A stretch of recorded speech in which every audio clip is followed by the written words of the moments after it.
want to set up the battle for us, like the battle lines, or do you want to talk about Well, like the arrangement on the field? okay. As far as I recall, uh, Hannibal set up his troops. He had his Hispanics and Gallic troops in the middle, and Infantry. in the center, in the van, and they were in a crescent form. Okay. Now on the So a crescent form, but like the point of the top of the crescent being towards the Romans, right? right, exactly. And on the left and the right, he had African on the flanks. He had his African mercenaries Mhm. and Hispanics. Well, no, the Hispanics were in the middle, but the African mercenaries, the Numidians, etc., were on the flanks. And then beyond that, he had um, his cavalry were divided into two. One was led by Hasdrubal, and the other one was led by Maharbal.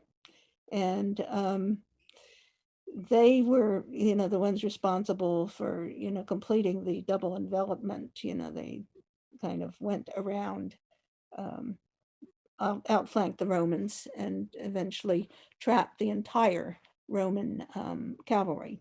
Now the Romans, the battle was this to go to battle that day was decided by Varro, because Varro was in charge for that day, because the Romans alternated authority.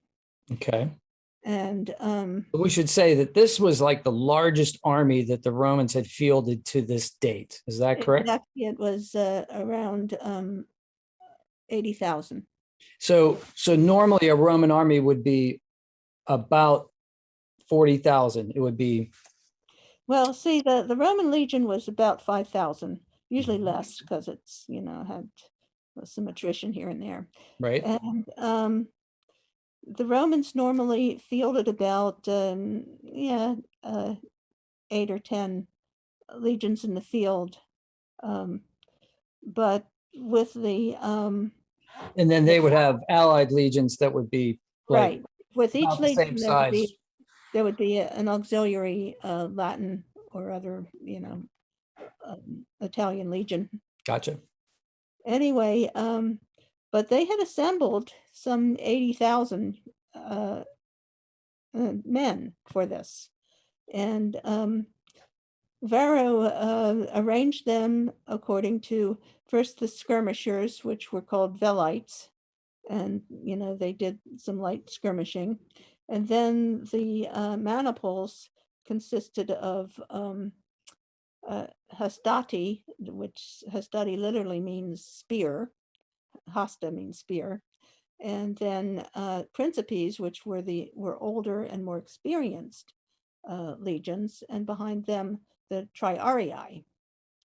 Now, what Varro did was he kind of compacted the legions to kind of form a spear to try to penetrate the Gallic and Hispanian center. So